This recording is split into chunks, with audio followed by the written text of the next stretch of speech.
Milton Riegelman. Good morning, President Milton Moreland. It's been, what, 3 or 4 months since I last had the opportunity to have coffee with you and interrogate you.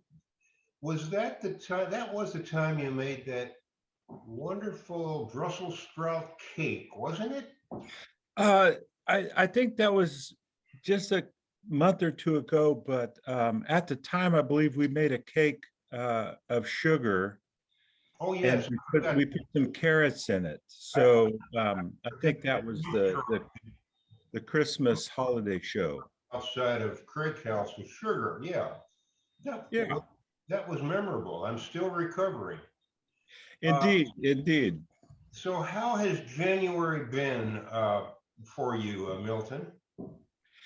It's been great being back on campus. I think the ice storm didn't hit us as bad as it hit some parts of the country. So we've been running strong. And of course, now we're in spring semester already. So we had a great center term. Center term, by the way, was lively this year. Lively? How so? What do you mean lively? Well, you may have even participated in a little bit of this, so I'd love to hear your reflections. But we had 188 students studying abroad. We had 9 abroad programs. We also kicked off our new Tahoe program, Center in Tahoe, and we had a big group of students out there. But 188 students studying abroad when most colleges had canceled everything was incredible for us. You guess, Milton, the percentage of students who study abroad at all colleges in the U.S. Can you take a guess on that one? What percentage? I would hope like at least 20 or 30% of all students. Forget it. It's between 3 and 4%. Oh my goodness. Can you take a guess at what how many people Mother Center sends abroad before they graduate, percentage-wise? Percentage-wise, I think much higher than the national average. Take a guess. 70. Keep up. It's about some years it's about 85%. Oh wow. I love it. 3 or 4 years we were #1 in the country in percentage. And it hasn't dropped a lot during COVID, although you're right, a lot of schools just canceled all study abroad because it's simpler, but not Center. So I love it. Were you doing much traveling, meeting and greeting, asking for money from the alums this January? I have been out on the road a little bit. I've been fortunate to have a few trips, but really looking forward to getting out on the road in the coming months. So we're headed out to the regional cities from Atlanta and Nashville, Cincinnati, Lexington, Louisville. We'll also have a nice little alumni gathering right here in Danville. So looking forward to seeing a lot of alum in the Southeast, and we'll be framing up some nice occasions as well in DC and New York and other places as we get a little further away from campus. But hope folks can come out and be in person in the next couple months. And Dina and I are looking forward to that. Not only will we get to talk about the amazing study abroad opportunities. I mean, we were in Peru, Tahiti, Belize, Mexico, of course, 3 different trips, I think, to Europe. Were you on one of those? I was indeed. I was in London town, and it was, at first it was a mess. We had to get 2 PCR tests within 24 hours. We had to self-isolate, but it got better and better. Now, you said we are going to travel, and you mentioned Dina. You haven't mentioned Blue. Is Blue going to go along? Listen, Blue would love to go along. He thinks every time there's a celebration or people over at the Craig House, they're coming to see him. And probably sometimes they are. Some are. Yeah, I'm not sure he's going to make the alumni receptions in our 6-city tour this spring. But listen, if anyone wants to come to campus, Blue, Dina, and I invite you anytime. We are open. We are in person. We have some protocols, of course, but for the most part, campus is looking great. Well, not for the most part. Campus is looking great, period, exclamation mark. Yeah, But yeah. it's also looking great in terms of health and safety. So looking forward to seeing a lot of people in Danville and out on the road. I actually see Blue and Dina almost every day, sometimes twice, because they kind of are in charge of the student garden behind Jurassic Park. And that's looking good too. Listen, today we're going to talk about this highway thing. And since you're going to be in the highway talking about highway, and this is highway is acronym for basically the field house and swimming pool. So let's dive into that. Are you ready? I am. The Initiative for Wellness and Athletic Excellence is a great topic. Very happy to talk about it. It is. It goes along with the Initiative for Wellness and Academic Excellence that we have, and so athletics has to catch up a little bit. I understand that. Now, we've got some experts here that are going to join us, I think, aren't we, Milton? Indeed. Very happy that our Director of Athletics, Center Athletics, Brad Fields, class of '98, he's been at Center since 2013, just an incredible ally and friend of the college, and somebody who's led the college for a long time in all sorts of areas, including building out athletic programs like lacrosse, building out the South Fields, tennis complex, the Seabury Tennis Complex.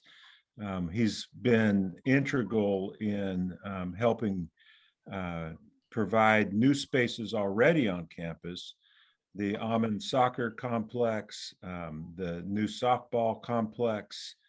So happy that Brad will be with us and talk a little bit about what this new Initiative for Wellness and Athletic Excellence will do for the college, for all of us, faculty, staff, and every student will be positively impacted. And then also happy that we've got Allie Lilly with us. Allie is our Deputy Director of Athletics and joined us about a year and a half ago, about the same time I came on board.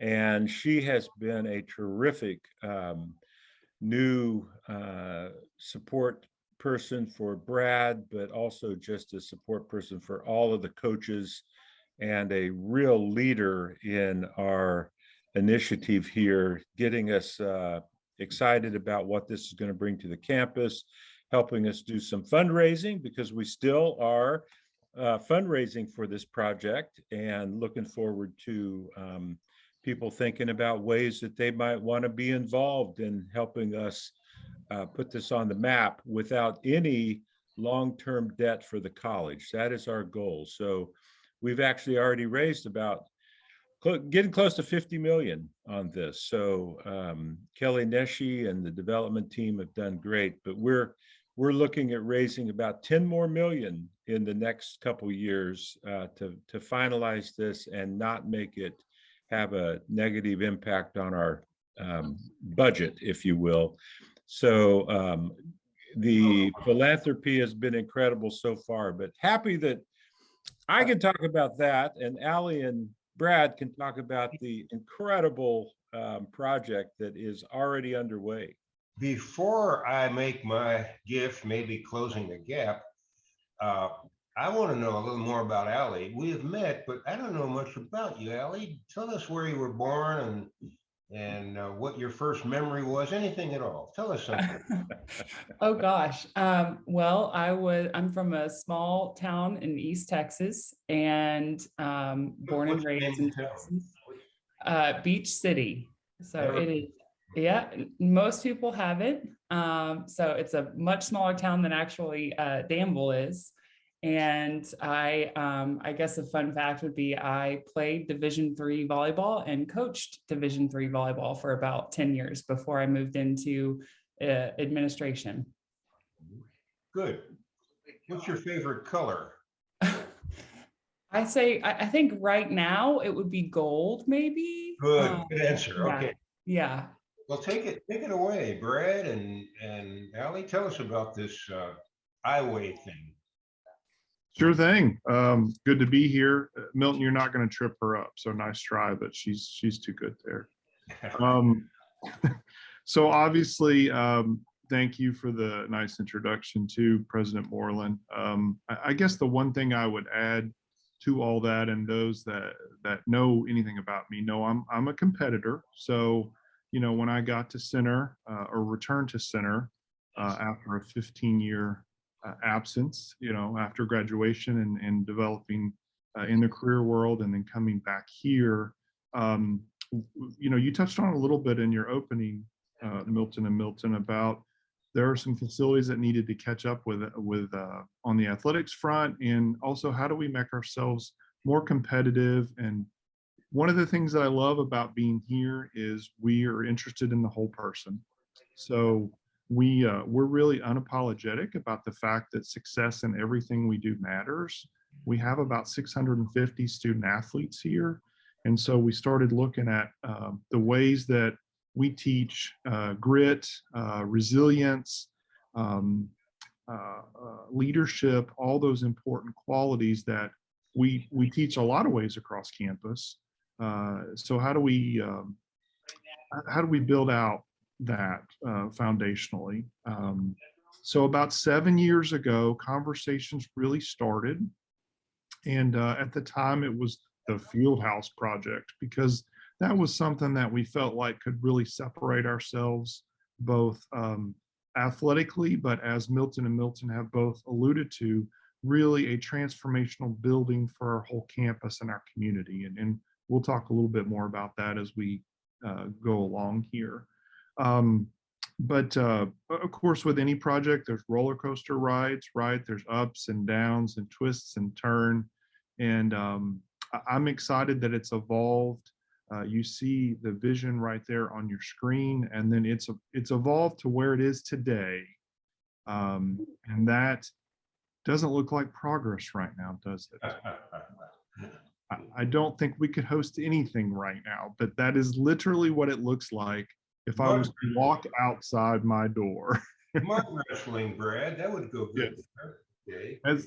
Okay. Yeah, sometimes it has to get worse before it gets better. So I think that's where we are right now. But Brad, that stadium, which is missing in that picture, the buildings behind there, everyone can see Young and Crounce and Sutcliffe, but what's missing is Ferris Stadium. And of course, that stadium served us for 100 years, an incredible stadium, but we knew for the last few decades that it was not going to be able to move forward. And we got the same news about Bowles Natatorium about a decade ago, that it really needed to be replaced. So, well, good point, that a lot of what this plan is doing is actually taking care of about 30 to 35 million in deferred maintenance, which again, it's a big price tag in terms of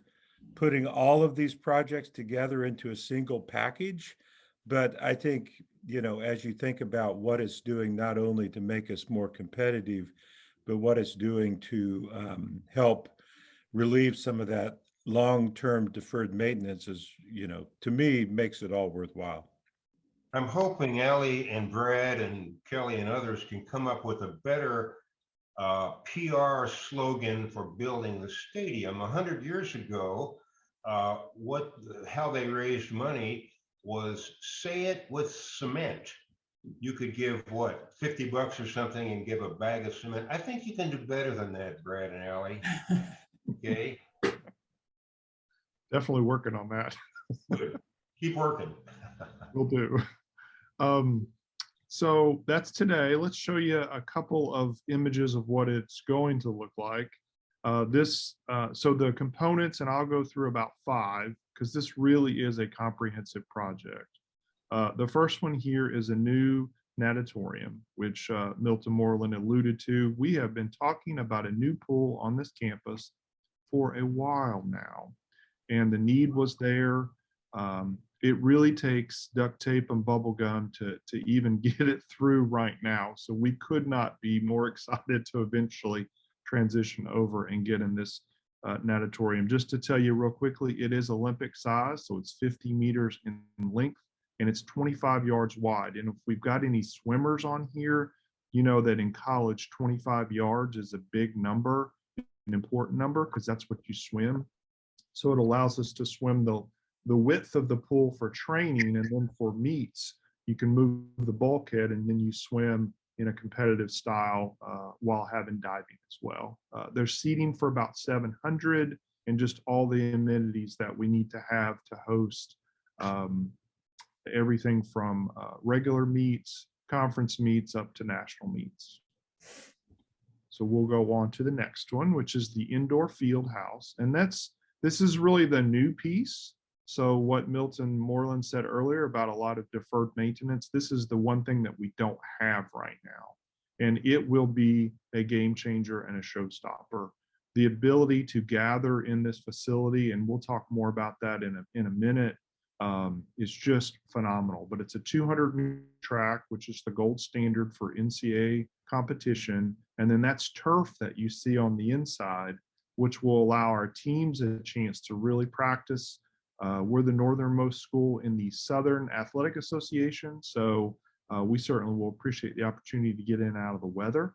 But it's also just, it's just a unique space that we don't have anything else like this on campus. This is a stupid question, but I'm wondering, it's turf. How will you keep it watered and things like that? Is that going to work? I mean, I'm sure you thought about it. We have, and it's actually plastic. How about that? Okay. So it's artificial turf. Okay. Yep. Okay. Good. I feel better about it. Go ahead. We don't have to mow it or anything. So good. Great.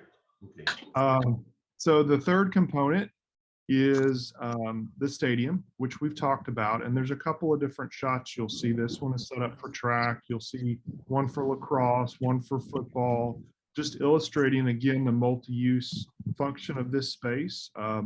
As Milton Moreland said earlier, Ferris Stadium was 100 years old when it came down. And for those that feel a connection to the previous Ferris Stadium, just know that we're trying to find a way to subtly commemorate the 100 years of Ferris in the new stadium. So we did keep between 300 and 500 bricks that we're going to incorporate into some sort of design in the new stadium. So there will be a connection to the past, to the current. Seating for about 3,000, that's about 2,500 on the home side, which is about what we have now, and 500 seats on the visiting side.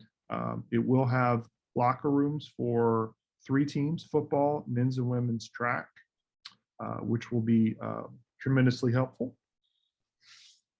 So we'll scroll through those images. I guess one thing I would say as we go into baseball too, the baseball surface, so inside the lines, was a phenomenal facility. It was great in the fall and it was great in summer, but college baseball, unfortunately, is played a lot in January, February, and March, and then into April. And so our grass facility was just really tough to endure the weather. So this facility will be turf, so artificial turf, allowing us to get a lot more playability out of it. But all the amenities here, there's a locker room down at the site, an indoor training area that will be moving down. The current Fishman Center will be relocated, concessions, bathrooms. I would underline too, all these facilities are ADA accessible, and that's not something that we could say before. So being able to modernize our player and fan and spectator experience was important. Brad, that for those that haven't seen where this is further south, and you can see the soccer field there, the new soccer complex, and across from this is softball and the women's lacrosse and field hockey. So it's down Roy Arnold, kind of at the turn as it starts heading east as you're leaving campus, moving south. So very cool. I go by there almost every day now because this place is really coming together quickly. Yeah, it really does build up that south entrance into campus, that corridor. It's very efficient with keeping these facilities that can share both things like restrooms and concessions and parking and you name it. So yeah, it's really neat. The last thing I would say, number 5 would be we are doing something with softball as well. So softball, if you know the nuance between baseball and softball, softball is a game that really wants that dirt infield. It's all dirt, unlike this baseball picture where there is grass on the infield. And they want to keep that a natural surface, but we are going to turf the outfield, which again will help with playability during the tough weather months. And we're adding a new scoreboard. So again, the impact is just being felt so broadly across so many of these venues. So that's a quick rundown of an overview of what all the project will entail. Sounds amazing. Could I ask about, this is a lot of new territory. What about sustainability? Are you thinking about trying to be efficient in terms of our challenged climate? Yeah, so I can touch on that, Brad, just to step in. So what everyone sees on the screen now is actually the geothermal well digging that's currently happening on Ferris, the old Ferris Stadium location. And so we're going to be putting in about 200 of these wells around 400 feet into the ground under the new field. And we'll use the Earth's natural heat to heat the water for the aquatic centers. So it'll provide almost entirely the energy source for the new natatorium with these geothermal wells. We are working towards LEED Gold certification, and then we're also working for the future prospect of solar panels as well on the new facilities. Great. Yeah. I wanted to touch a little bit on, we brought up before this about how this is going to impact, the entirety of the community, and that's faculty, staff, students, but also visitors in the Danville community. And so I wanted to show this showstopper, in my opinion. This is one piece of the project that was a surprise.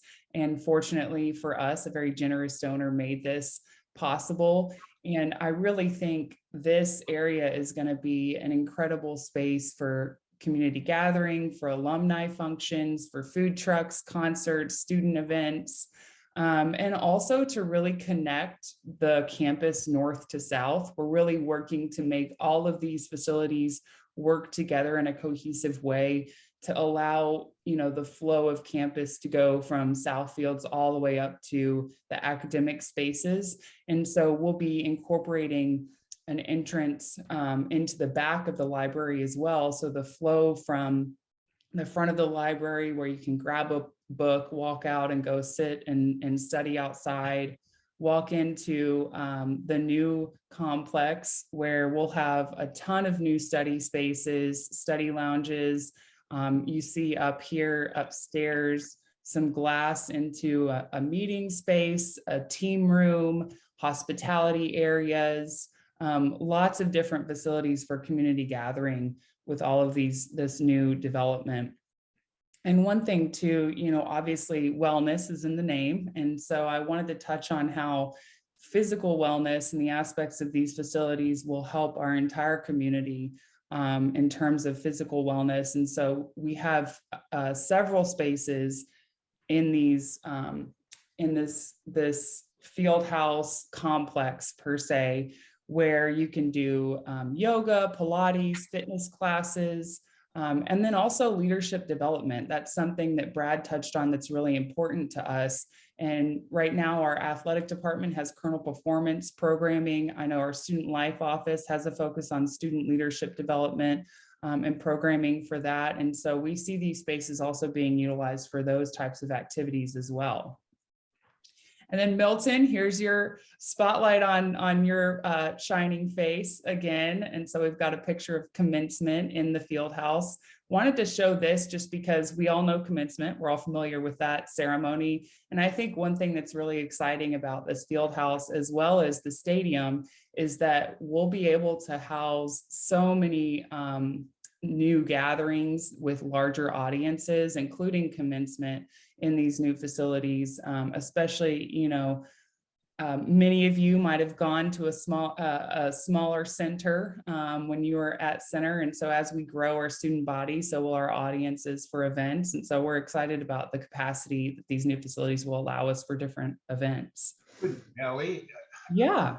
we, you know, when Dolly Parton was last at the Norton Center, we could have sold 3 times as many tickets. That's true. Yeah. But let's say we get her, or we get U2, or we get well, our sister city, Prince William and Kate Middleton, when they come, and they're going to at some point because they're Barron and Baroness are a sister city. Couldn't we have big community events in that space that we For sure. Yeah. You like Dolly or Will and Kate or U2? Well, You get to pick. at first, when you said Dolly, I was really going with your music taste, but then you took a step back for me with U2. So we might have to go with a different option than him. But I would definitely say a Dolly Parton concert would work in these new facilities. I think the possibilities are limitless, really. And one thing we had to throw in there was a movie night. So me being a Texas girl, I'm not quite used to this cold weather. So I personally really like the opportunity to do some events indoors. And so I think this field house will also allow us to do plenty of things, like you mentioned, Milton. Good. Yeah.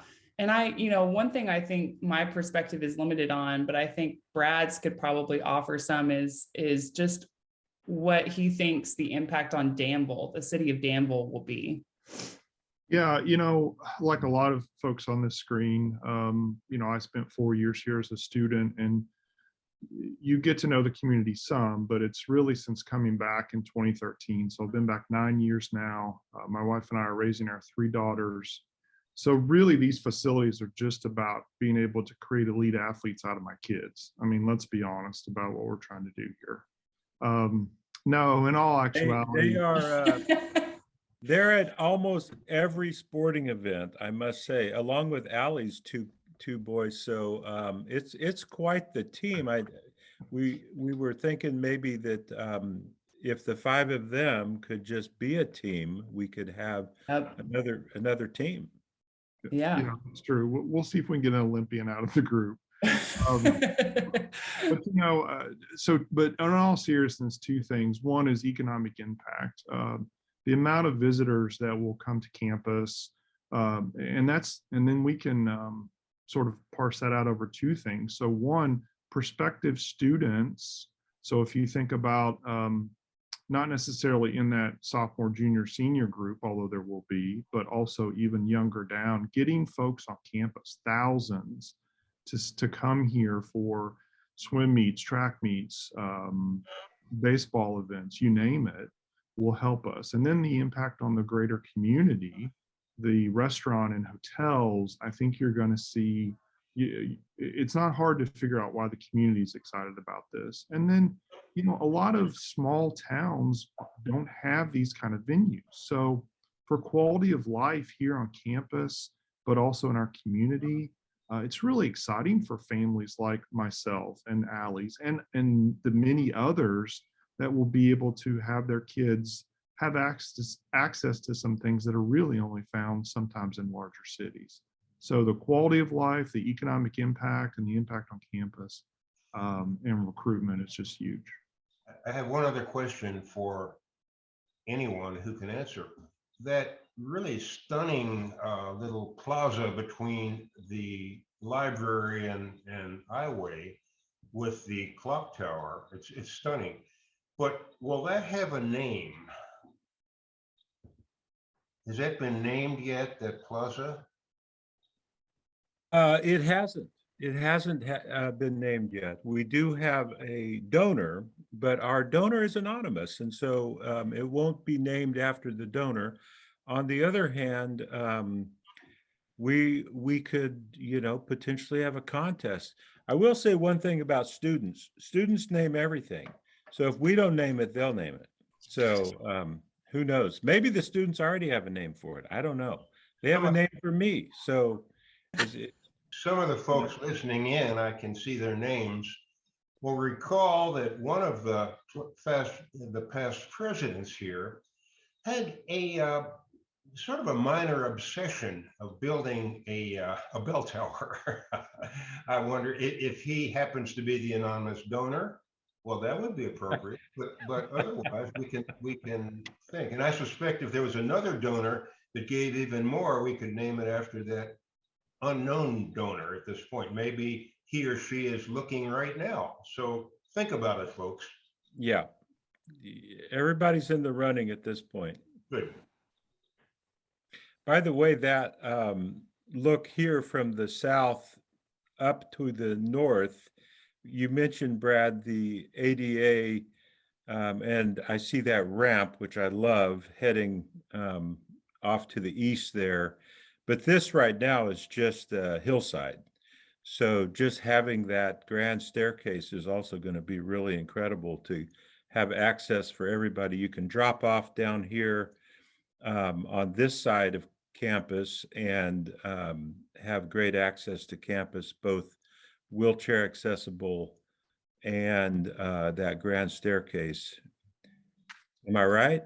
Absolutely. I mean, this campus just flows so nicely. But just the way it is right now with the expansion of to the south, it doesn't feel as connected. And so it can be treacherous, even if you don't have mobility challenges, to try to get down there. And then you add in the fact that for those that do, it's almost impossible. So now with the ADA ramp, with the staircase, with that plaza, the connection, it really will just connect the entire campus. So it's an exciting element for sure. The only problem with this whole new area is it doesn't have a major highway cutting right through it. So maybe we could get the city to move on that. Okay. Back to you, Brad and Allie. Sure. We did get a question about recruitment of student athletes. So I did want to answer that and tie in a little bit. So when you think about the initiative behind this, one of the elements, we've touched on a lot of them, but one of the elements too is some strategic growth in track and swimming and diving. So we're talking about an additional 70 recruited student athletes to join our rosters. So swimming is at about 45-ish these days. So we're looking to grow that to 65-ish. And track and field is about 70, and we're looking to go to 120. So that will, at that point, track and field will equal the size of our football team. And so why those sports? It's very strategic. We've done our research in terms of experience, in terms of how those sports have the ability for specialization. And we've looked at the top teams, and those numbers will allow us to grow and add to the student body some great performers, by the way, because those sports typically have GPAs above the student body, but also allows us to be competitive at a very high level and doesn't diminish the individual student athlete. I tell people, if we stuck 20 more kids on the end of our football team, nobody wants to be the fifth string punter, right? You're just not going to get the kind of experience. And some of our other rosters are at points where expansion just doesn't, it would have diminishing returns. But on those sports, strategic growth will actually make the experience better and more competitive. So there's a lot of strategy behind that. And I think obviously it will help with recruitment across the board of student athletes as well as general students. So. I love it. I think those two, or however you want to divide them up, track and field, which often has a cross-country component as well, and then swimming and diving. What great sports to have, what great facilities to house them, and being able to grow those teams where they're individualized competition. So we can have more people swimming and diving. We can have more people competing in track and field and cross country without diminishing the experience, which, I think that's just genius. So glad that you and Allie and others are thinking about that. And the coaches there clearly are doing some great work, bringing in amazing students already, but this just opens up some wonderful avenues for them to continue to expand, not only here in the Commonwealth, but recruit outside the region at an even higher pace. And that's exciting to see a lot of people coming to Kentucky to this incredible liberal arts college.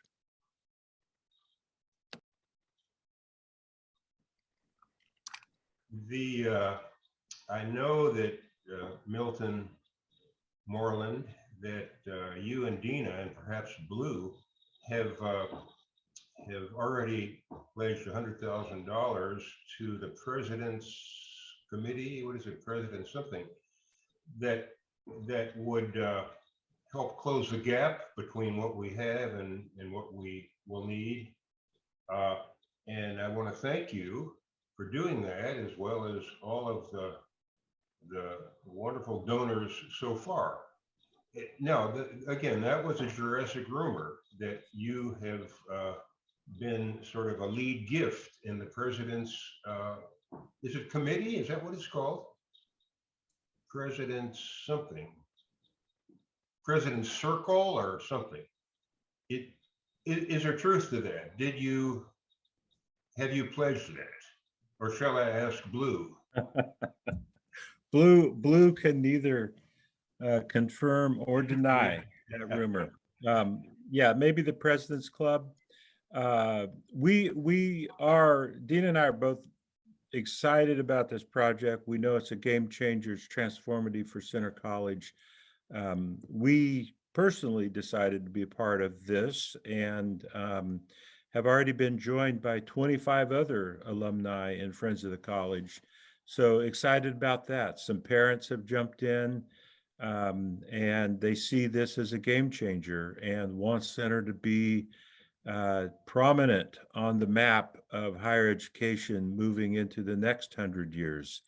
So yes, we did jump on board as donors and philanthropists here, and excited to do it, and look forward to many others jumping in and saying this is, a project worth our investment. So also excited that, there were great lead donors who kicked this off with an opportunity for the college to not go into long-term debt. So now closing this 10 million gap, that might sound like a lot to do.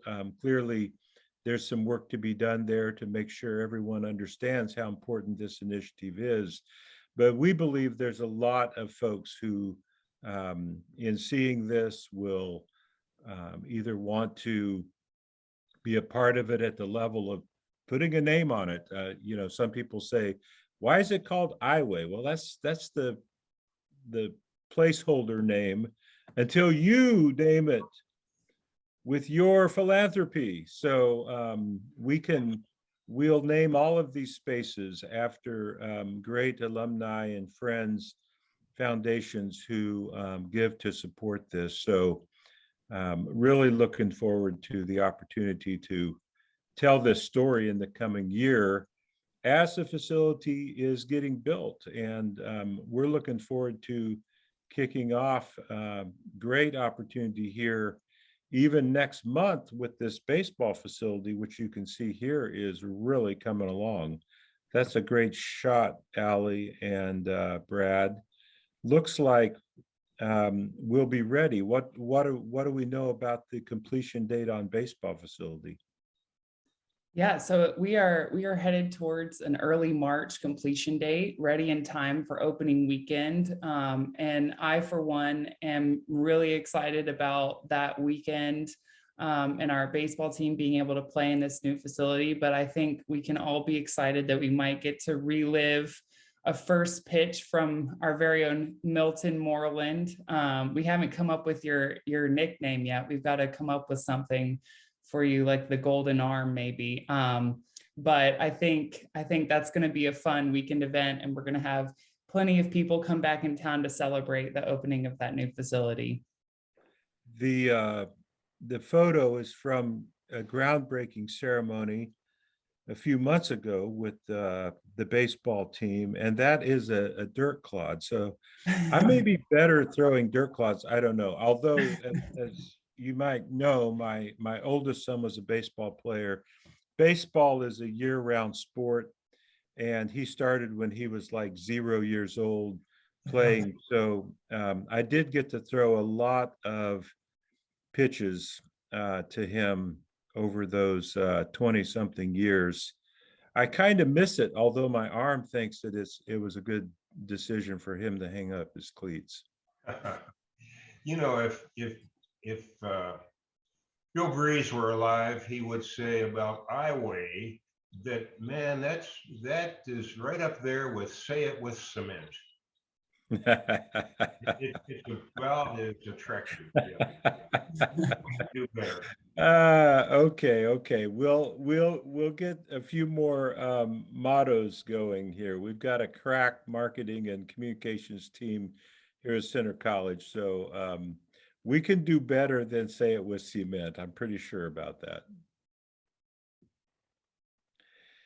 Well, this is exciting. I am thrilled that Brad and Allie get to talk about this project. I know that for all of us, just seeing it coming to life right now is incredibly special. The opportunity to kind of see the campus under construction, even though it's causes some detours in the walking habits and so forth.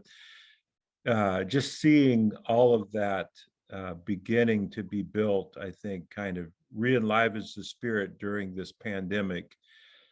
Along with that, we've got a lot of other things happening right now, so it's an exciting time to be a center. Milton, I did want to add, we got a question in the chat during the presentation about how this will impact Sutcliffe. And I just wanted to add, one thing that you don't see in there is we obviously are not building additional gyms. So Sutcliffe will still remain the home for our basketball programs and our volleyball program. And Buck Fitness Center will stay where it is.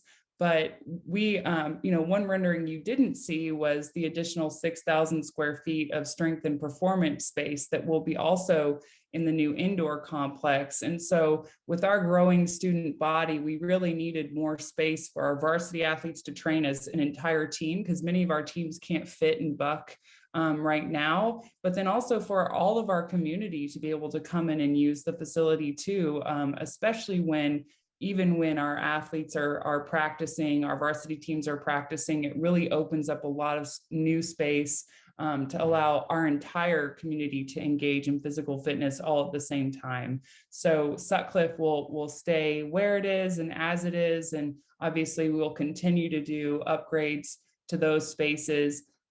And I think one thing that's really exciting is with the new facilities being built, all of our teams will kind of now have a home base. And so many of the teams were sharing locker rooms or were sharing spaces. And so I think it'll be really exciting for all of our varsity sports to be able to find their own home amongst all of these facilities, whether that's in Sutcliffe or in the new facilities. That's a good point. And I'll just dovetail into, for those of you that remember when Sutcliffe was added on to and Buck was renovated or increased, Hazel Rig. So 2005, I think we had a student population of around 1,100. So as we aim towards 1,500 now, and all the expansion that's gone on with that in terms of faculty and staff, yeah, it's just we've outgrown those spaces. And so adding these spaces will alleviate some pressure off some otherwise really great inventory that we have. It's just overworked. So the way that Sutcliffe itself and the new facilities will integrate together will be exciting for the entire campus. And I think too, the intramurals and rec sports opportunities that will grow with all of these new facilities, and then also with Hazel Rig not now being the only indoor space for those things to happen too. So for sure, you know, in terms of community recreation sports, that's really going to grow as well. Amen. Well, Mr. President, I think we have one or two more of these coffees planned. One is, I think, on the strategic plan with Ellen Goldie, our academic dean. Looking forward to it. And we may have another guest chef at some point, I think, who may try once again to perfect carrot cake. We might move on to another topic. I don't know, Milton, but I'm always happy to, you know, bake some more carrot cake, but we'll see what the next chef recipe brings to town. But yeah. There is someone listening, and I'm looking at the names. Someone may have an idea for another one of these coffees. I've got my mug, Coffee with Milton, and you know it's a shame for it to sit unused.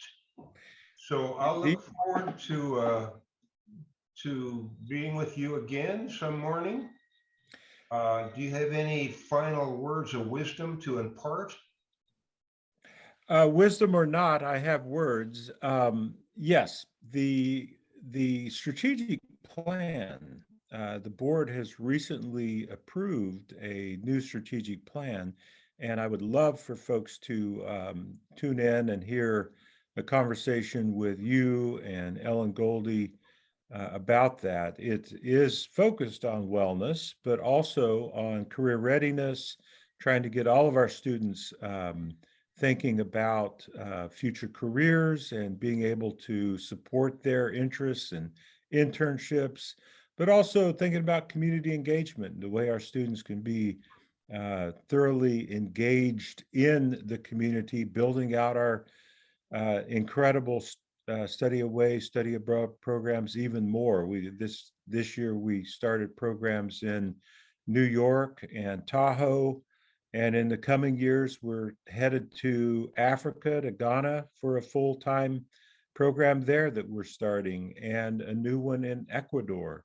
So looking forward to continuing to talk with folks about what our students need to be successful, to be a whole person who can contribute to society and can contribute to their communities. So looking forward to that. Allie, Brad, thank you for sharing both the renderings and the photos.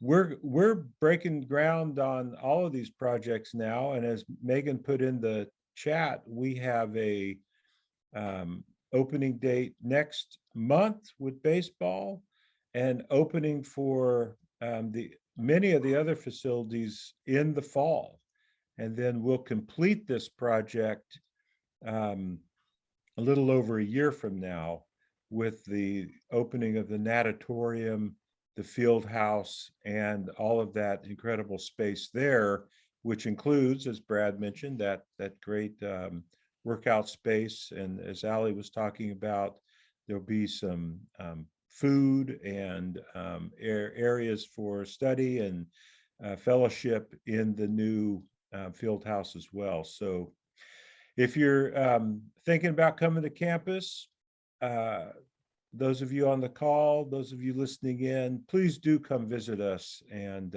if you're in Danville, drop by and see the progress. We would love to host you. Thanks, everybody, for joining. Thank you, Professor Milton Riegelman, for your Thank you. always good conversation over coffee this morning. Appreciate it.